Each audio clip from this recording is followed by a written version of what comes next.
No.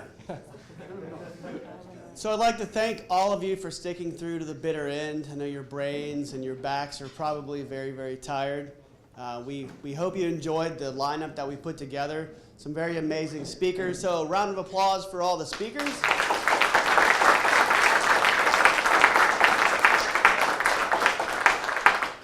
Mike Branstein, would you stand up, please?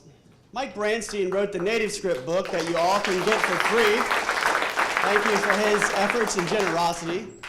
Nathan Walker and Nathaniel Anderson also wrote a NativeScript and Angular book they've just made available. There's a rumor for excellent questions. There may or may not be books handed out, so a round of applause for their efforts. And I can tell you from being a speaker that the questions are the currency. So if we've done a good job and got your brain stimulated, stick it through, ask a few questions, we'll appreciate it. On behalf of the entire NativeScript team, I'd like to say thanks. As NativeScript is free and open source, we don't always know who our customers are. And so each one of you has come and identified yourself as a user of NativeScript, and it's really great to meet you and hear what you're doing with the framework. So thanks again for coming. I'd like to thank the NativeScript team for their undying efforts.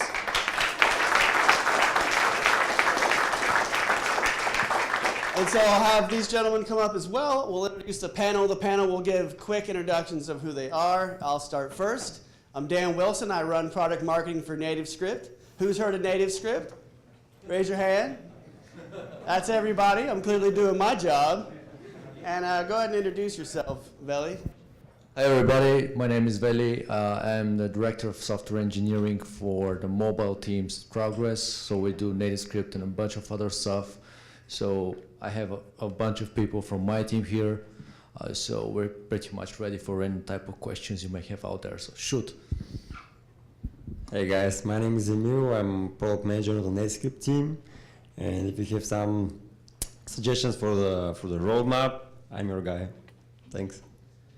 Yeah, you already know me. I'm the guy with the push-ups, so if you have any questions about testing, come to me. Hey guys, my name is Georgi. I'm leading the engineering effort behind the core framework of NativeScript, working closely with Emo and Veli and the whole team, and making this miracle happen, NativeScript. And I'm TJ Van Tol from the DevRel team. Work with these guys over on the state side, so I'll pass it along. Thanks. Vasil from the core team. I'm a QA engineer in the team, so basically everything about automation, DevOps, infrastructure, process improvement. Yeah, you can ask. Hi, I'm Peter, as you already heard me mumble over there. And I'm responsible for the Android runtime, of course, with the help of my colleagues, but if you've got any Android-related questions, feel free to ask. Oh, and Chrome DevTools, of course. Sorry. You can have it now. You sure? Absolutely, yeah, go ahead. Okay. I'm Mira, basically Angular and Webpack, so that's it. Just on behalf of Studio, we were really excited. I think this just went up. It's a rival book. Check. On behalf of NStudio, we really were excited to sponsor this event, and I'd say any questions related to plugins were available on the side. I think one of us may stick around for the panel, but we will give a book out. We have maybe about 5 or 6. So for really good questions, we will. You'll get a free book. Okay, so as you can see, there's a highly esteemed panel with a broad variety of backgrounds and knowledges ready for questions. So who will be the first victim? Remember, it's only $200 per question. I would not. There you go. Thank you all as well. Just want to say thanks to everybody up on the stage. So the first question, this is maybe for everybody here. What's really important in mobile sometimes is offline data. So can you explain to us different strategies for caching offline synchronization?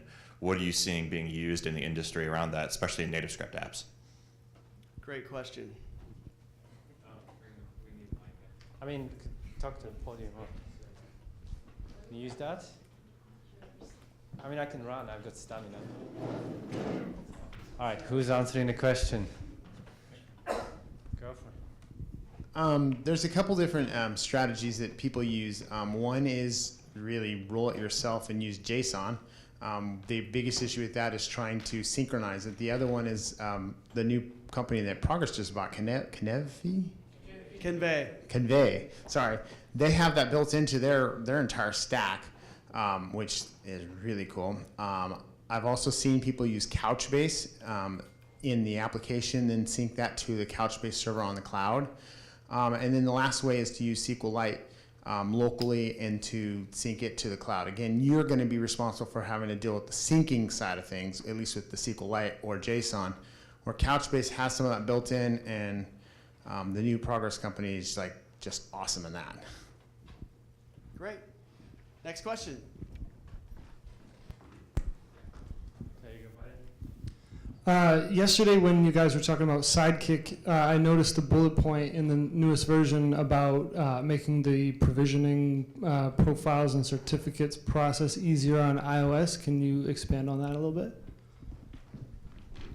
Yep, thanks for asking. So by realizing that provisioning profiles and certificates can be a real pain, we were trying to find creative ways to solve that problem for you.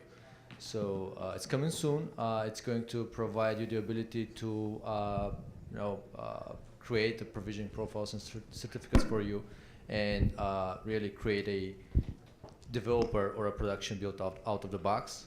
A lot of the things that you do today require you to go through the Xcode process, which is a whole different story of its own. So if we can remove the Xcode requirements altogether out there and allow you to work with Sidekick alone for this, of course, in this situation, we'd have to provide some kind of access to your Apple account for us to generate these certificates for you. But as long as you feel comfortable with this, because we realize a lot of people don't feel comfortable about providing whatever access this application may require for a cloud account out there.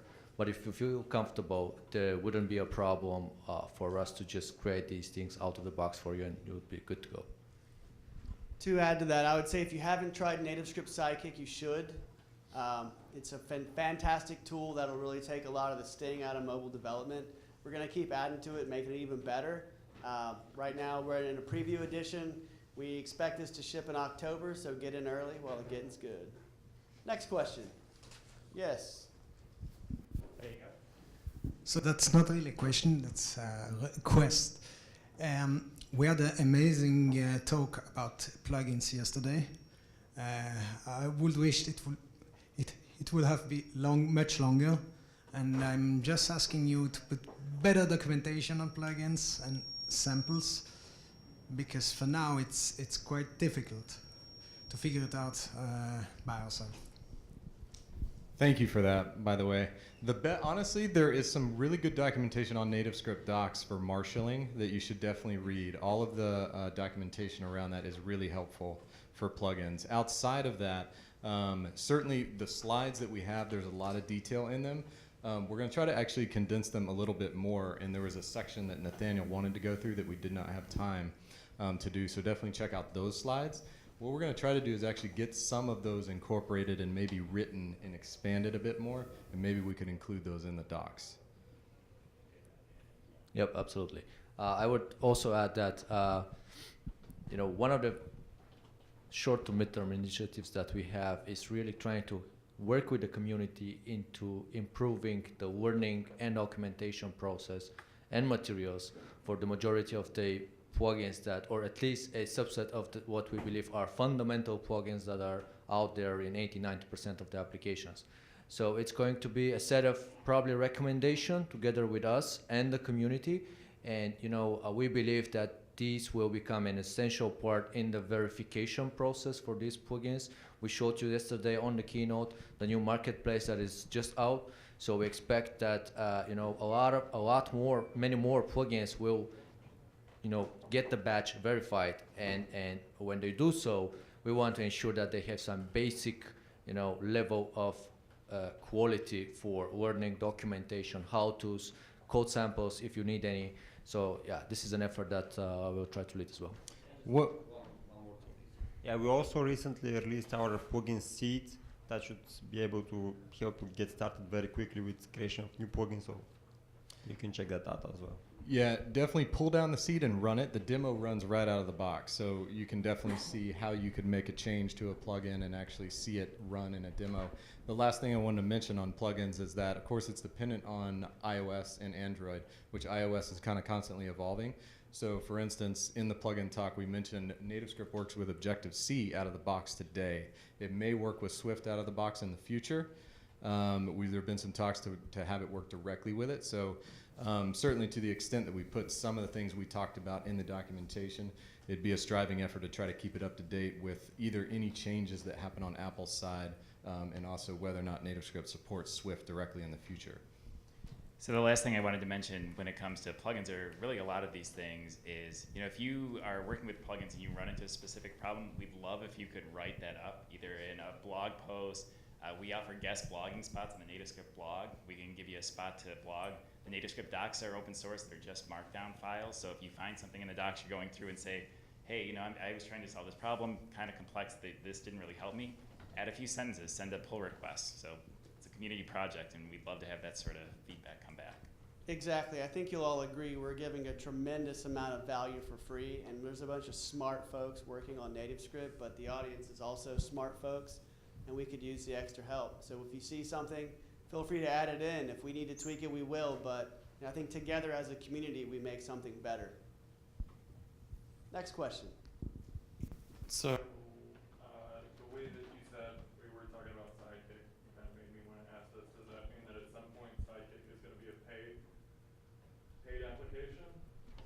That's a very interesting question. Getting into the deeper question of, you're shifting from paid for the advanced, graphs and charts and stuff to now those are free. So somebody's got to pay for all of you guys' salaries. Wait, they do? Yeah. So obviously that's kind of. Who's getting a salary? I'm not getting one. So just to give me an understanding of that thing came on all of a sudden. No, that's cool. Of where the shift is and what you guys are thinking. Right. So I think if you look around the landscape these days, there's not a lot of paid mobile runtimes for sale. So if you think of Accelerator Titanium, great product 7-8 years ago. These days it's not really in common use because of the model they chose. Back when I got in technology, you could pay for browsers. These days, if you had a browser for sale, you'd never get funding. It's not something people do. Browsers are a commodity. Mobile runtimes are becoming a commodity. So for us to charge for the NativeScript runtime would be chasing a business model 10 years ago. Progress as a company is actually it's probably the most innovative, interesting software company you've never heard of. Who's heard of Progress before? Both of you are lying. Thank you very much. That's amazing. So Progress in and of itself has a lot of great stuff to offer. And when people come to us and they want to talk about NativeScript, what they're really saying is we want to reevaluate how we do mobile development. And we have a lot of things in our quiver that can help with that. Convey is an obvious one. You heard about that. Backend as a service, connectivity. We also have a product called Data Direct. Think of it as plumbing for data. So if you wanted to, say, transverse a firewall, connect to Salesforce, and bring back data without using any server-side resources, we got something for you. Those are considered hard problems, and they're not commoditized.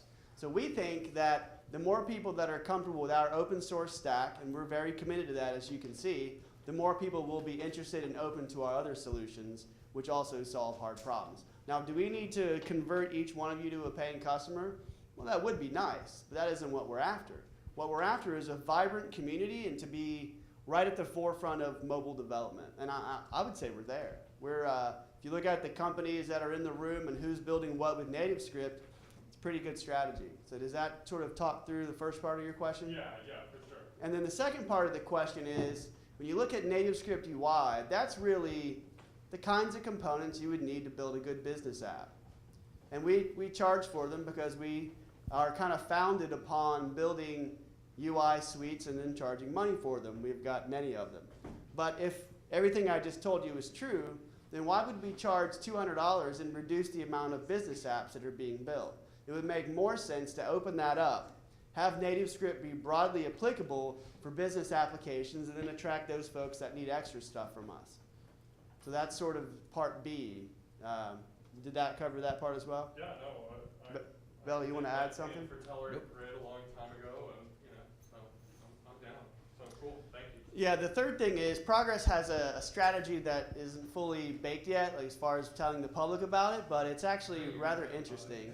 I will say that part of that, by the stock people, it's the strategy has a fairly good mobile component, and if we're going to execute on this, we need to own the platform. We can't leave this up to the whims of someone else. So that's sort of part C of the question, as well as for Progress to execute on building the apps of tomorrow, we need to have a mobile stack that we can trust, and that actually does very great things with performance and interactivity.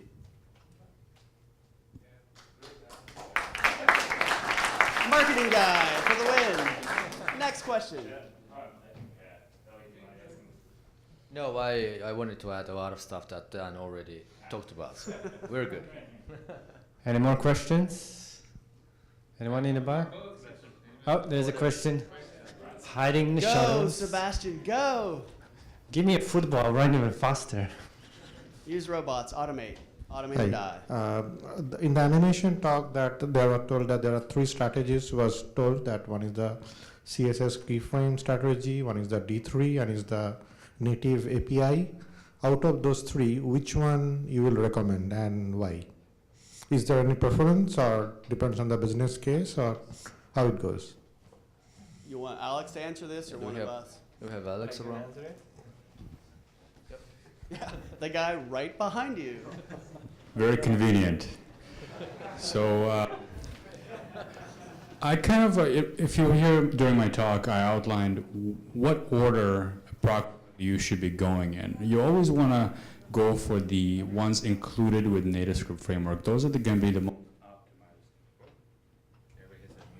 those are going to be the most optimized ones for performance. So you want to go with the ones that are declarative NativeScript. That's the CSS keyframe animations, and the imperative ones. That's the ones, the animate method, and then there's some other more hands-on classes like the animation class that you can work with. That comes with the framework, so you want to go for that.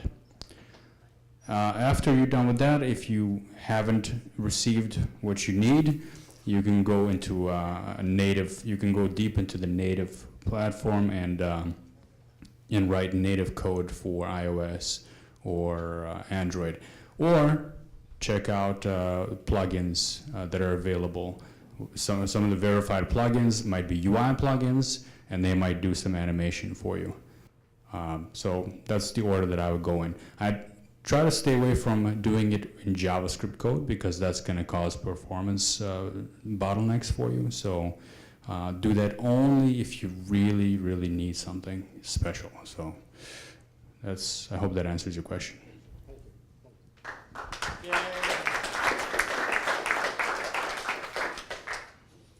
Who else wants to see me run? No, he's further, he's better. Good call, the farthest it could possibly be. Hats off to you, sir. Oh, it was like a relay. I was unexpecting that. This is a real quick question for Alex. For like that Starbucks example, are you gonna put code samples anywhere online potentially for like that ease? Yeah, good question. So I'm gonna put Go on the stage, man. Make him run. Yeah, that's going to be a GitHub repo, so I'm going to put that up. If you took a picture of the last slide, just follow me on Twitter, and I'll keep you updated on that. And something to note, it's my understanding that if all goes well, these recordings will be on YouTube at some point in the near future. Couple weeks, we think. And along with that, well, we'll probably make some effort to organize the slides in some common locations. Speakers are notoriously cantankerous, but likely we'll have all the slides in a central location as well, so pay attention to that. If there's anything you need that you can't get, marketing guy, I generally know how to get access to these folks, so if there's something you need, just ping me through various ways. As a quick fact, I got the name Dan Wilson at Twitter, which is the only thing I've ever gotten my name at, so if you need to get a hold of me, Dan Wilson, Twitter, yay. But if you have to find him on GitHub, it's impossible. It's impossible. I hide in plain sight, people. Next question. Yes. Is UI being open sourced or is it just given gratis? Well, so, right. There's a little hitch in the giddy-up going open source due to sausage-making complexities we don't need to go into here. I think eventually we would like to see it open source. There's a process for that. It involves lawyers, and we'll let you know. But for now, absolutely gratis. Use it. We want you to use it. If you do it in a cool way, show me, and maybe we can help promote. Veli, I know your crew is in charge of that. You want to add anything to that process? Yes. Long story short, we're working on it. Cannot say something definitive for sure. Right now, the license is completely permissive for free usage, but we have some legal, complications. Pretty much our legal staff want us to protect the property, the IP, slightly better because it shares code with some other commercial components that we have. But we are ultimately working towards having the same Apache license for UI, for instance, as well. Now, I will say the usage license is the same license you would have gotten. Basically, you have the same rights as if you'd purchased it, so there shouldn't be any concerns in anyone's mind about whether you can use it in a production app. Like, that absolutely should be clear. In terms of the open sourcing part, like I say, more news as it becomes available. As a second piece of that topic, we'd also like to eventually see that package turned into individual plugins. We know that folks are sensitive to app weight, and that's something we're looking at for feasibility and timing as well. So more news on that as it becomes available. But thanks for the question. Appreciate it. I guess probably I don't know if I missed that chat, but I guess as any language evolves, it creates some design patterns, some best practices. Are there any sort of things in mind in terms of that? Have you seen the examples app repo? Some of them, but in terms of like design patterns, I don't know.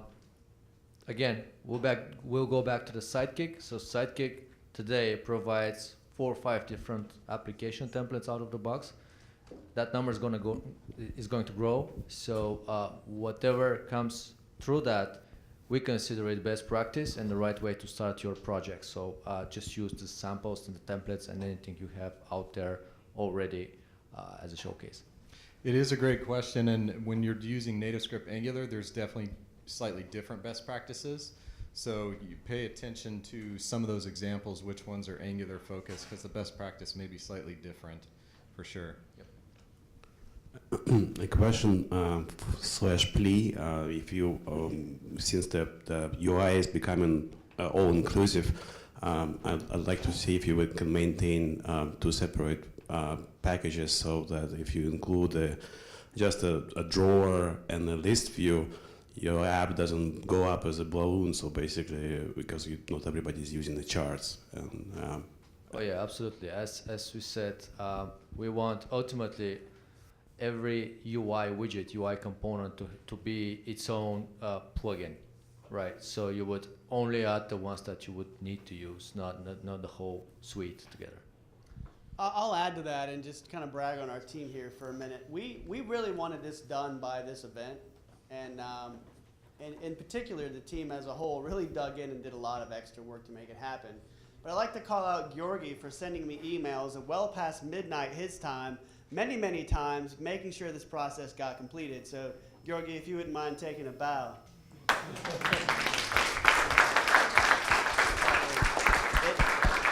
It may sound like a very simple thing just to take the price tag off, but it's not. It isn't at all. So, thanks to the team for digging in and making that happen. It was important to us, and we do hope you enjoy it. Cool. So we got one last book to give away for a question. There you go. It's the new book owner.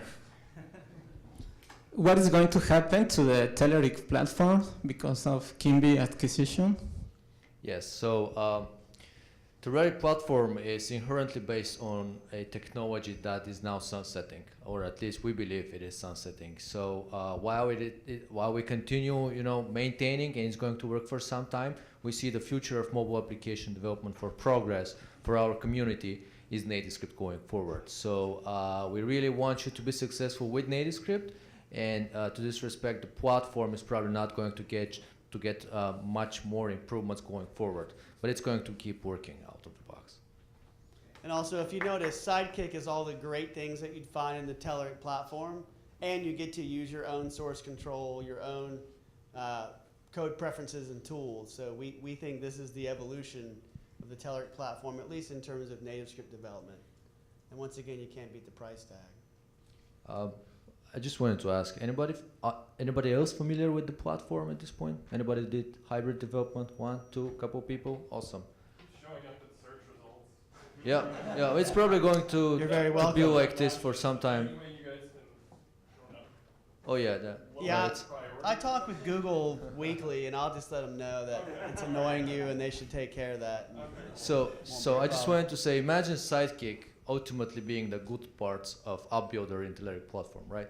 So everything that you loved about AppBuilder, including stuff that we may not know. So just ping us over and just tell us what you liked or what you didn't like about your experience in the platform or in AppBuilder. But we do expect to bring over the good parts for everything or everything NativeScript that we do. Oh, quick marketing plug. We have a newsletter. Does anybody get the NativeScript newsletter? Man, you got to get it. It's free. Anyway, if you go to the homepage, there's a way you can sign up for it. If you want access to all the information, generally we send it about every 6 weeks, and it's full of all the coolest things that, we know you can't pay attention to everything that we do. So this is where you get all the newest and latest information. So if you sign up, I promise we're just going to email you maybe a couple times a year, but it'll be good. We're not going to have sales call you or anything like that, but it'll be all NativeScript focused all the time. So hopefully you'll come there and get the information. I work very hard on it, folks. It's what I do. So a bow for me, for the newsletter that none of you get. Next question. That was the last question, Dan. Sorry. They look like there's another question. Is there one last question, Dan? One last question. No book, though. They couldn't have been asking questions just for the book. I don't believe that. Not this audience. Nobody does anything for free except for us. Where do you get a shirt with the blue long sleeves? What? Where can we get a shirt with the blue long sleeves? You can't. Yeah. Only if you can join the core team. And the hiring process is very severe. All right. I wanted to expand just a quick minute on the best practice question. I was going to mention that, one thing that's nice about NativeScript, because it's just JavaScript, certainly any of the common things like isolating services, isolating the way that you deal with data, all those common practices, of course, apply. But if you're dealing with vanilla NativeScript, like reusing components and like collapsing a reusable action bar in and of itself is definitely like a really good practice. So to the extent you can create reusable components is like probably the biggest thing you can do and isolate your data flow. There's to the first 2 chapters in the book go over best practice, at least with NativeScript Angular. So if you got the book, would love to hear your feedback. Great. Was there a final question? Yeah, so comment and question. This introduction thing's awesome, and maybe in the future do that day one so we know who everybody is and can talk to them. I know you said... No, we didn't want you talking to them. Unless you stick it out and you're true believers, we don't want you knowing who we are. I've had multiple questions with Nathaniel about this over the week, but one thing that would be just interesting to hear from you guys, is there anything on your radar as far as something a little more elegant, less Webpack oriented that will help compile, obfuscate, something, protect IP in the code? Is that something on your guys' radar? Internally. Ha ha ha ha ha.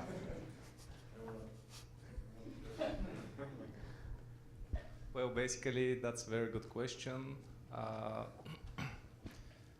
We don't have any plans to develop something internally. At this point, we have the Uglify.js solution, which again gives you the basics, the minimal obfuscation-like ability, and then we have the integration with JS Scrambler.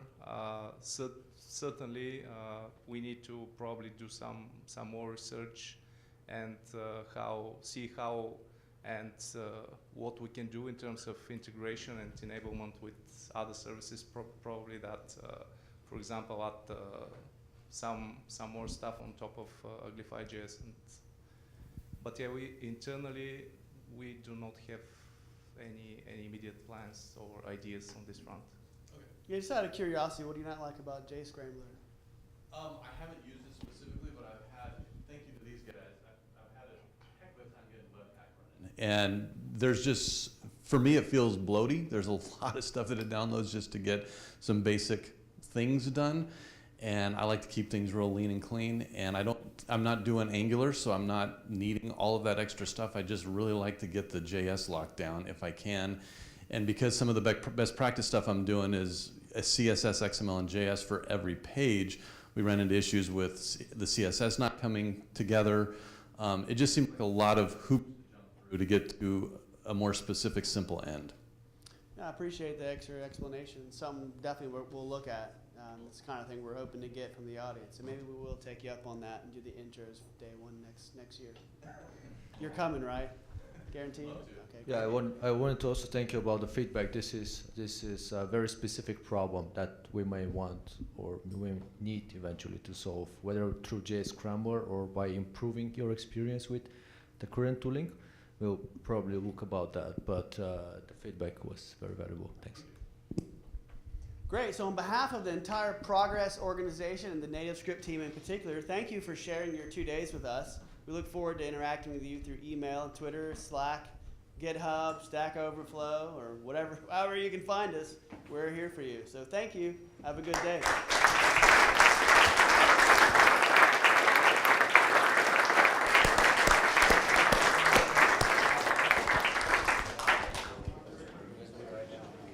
Yeah, let's take a picture.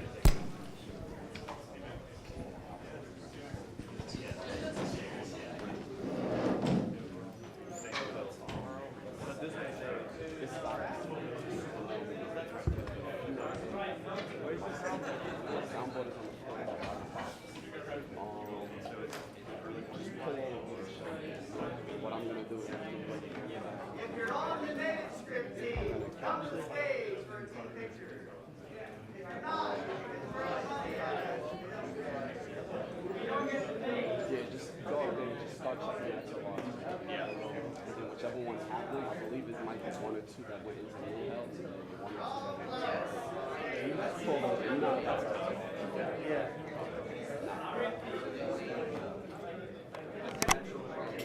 Hold on. Wait for me to take that level.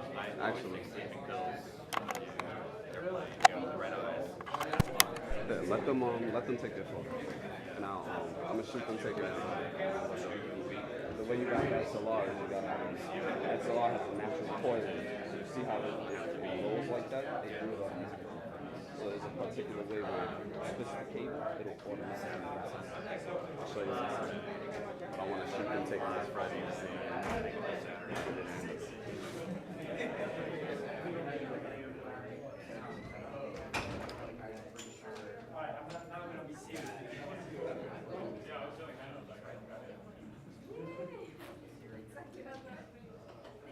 Okay.